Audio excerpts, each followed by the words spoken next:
So one day Sammy comes to our house. This is like a few months ago. He comes to the house. He's going around talking to the kids. Dylan's talking to him. So he's like, so what's his name? It's Sammy the Bull. I'm Sammy the Bull. So Dylan's like enamored by his name. What a great name, Sammy the Bull. Fantastic. So he goes to school. The teacher asks him, so he says, so how was your day? He says, well, Daddy's friend showed to our house. I met a Sammy the Bull. Oh, my God. And teacher's like, who did you meet? Yeah, Sammy the Bull. This is a Christian school. Oh, my God. So I get a phone call. Your son cannot say that Sammy the Bull was at your house. I said, what do you mean he can't say that?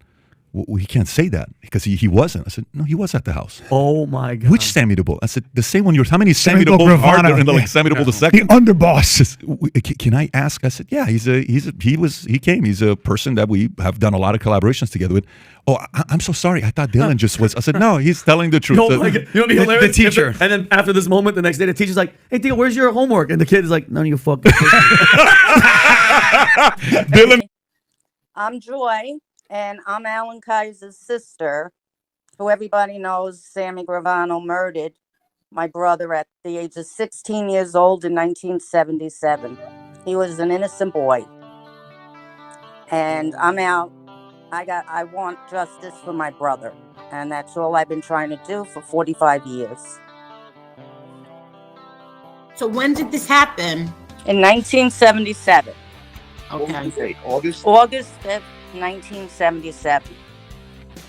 Hey, Angel. Yeah, I was home sleeping the night this happened. I was getting ready to go to work the next day, and two friends of mine were having something to eat in the diner on Kings Highway, and they saw what happened. They came and rang my bell and woke me up, and I had to go over there, identify them, and then go back to Joy's house. And if you've never had somebody ring your bell and tell you that your loved one was killed, you don't know the horror that it is that you go through. Like you understand what that's like. Yeah, I do. Somebody rang my phone. Right. And whether it's a phone call or your doorbell rings, your life has changed for the rest of your life.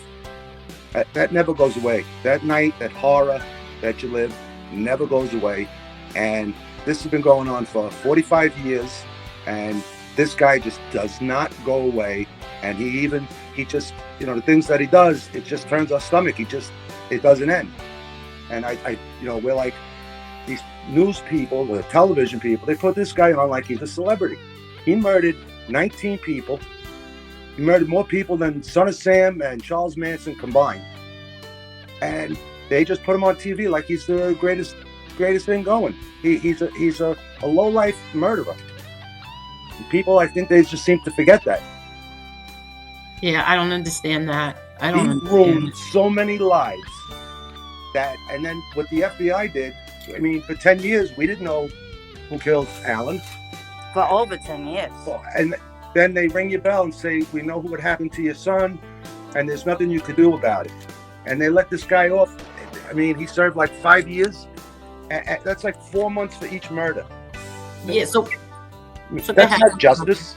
What kind of justice is that? You know how it is, Angel. No, I know.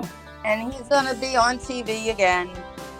And I tried writing to Channel 7 today. I forgot his name. To see I didn't hear back.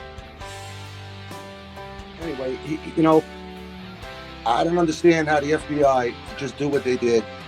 I don't know how bad they needed him, but you just throw someone who murdered 19 people and you just say, you got a lifetime free pass. Even if he got out and you go and harmed, how many more lives did he ruin by selling drugs, making his whole family sell drugs? Did they tell him, you'll never have to pay for what you did? Go do whatever you want? What kind of deal did he have? Was he ratting before everything went down? Was he already a rat? It's unbelievable. Joy, what happened when the FBI came to your house after how many years? What was it? 77? So 87, 88, 89, 90, 91. So it was like 15 years, right? Yes. 15. Yes. So for 15 years, you had no idea what happened, who killed your brother. We had no idea. None whatsoever. That night, it's still in my head when they, the police came, rang the bell, and told my mother and I that my brother was killed. They don't know who. They got casings from a gun or something, but that was it. They didn't know who did it. And how old was he? He had just turned 16. 16 on June 26, 1977. So he was 16 years old. He was 16 years old. 16. And the fact that Sammy went on trying to apologize and then slandered my brother, saying he was a junkie and all these things. No, he said he committed suicide. Oh, he committed suicide? Because he didn't run away. He's trying to say that a 16-year-old kid ran at the guys who pulled out shotguns and was shooting at somebody. But you were there and you identified him. Where was he shot? I couldn't see exactly because he was laying face down in the middle of the street towards this, running away from where it happened. He was I mean, where on his body was he shot? I think in his chest and his head, in the back of his head. In the back of his head. Yeah. Okay. Angel, I appreciate it. Anytime, Joy. Anytime. I really appreciate it. I thank you. I thank everybody. And if they could get the word out and try to find justice for Alan Kaiser, I would appreciate that too. Everybody's so kind. Yeah. Look, everybody's saying, look, we love you, Joy. I love you all.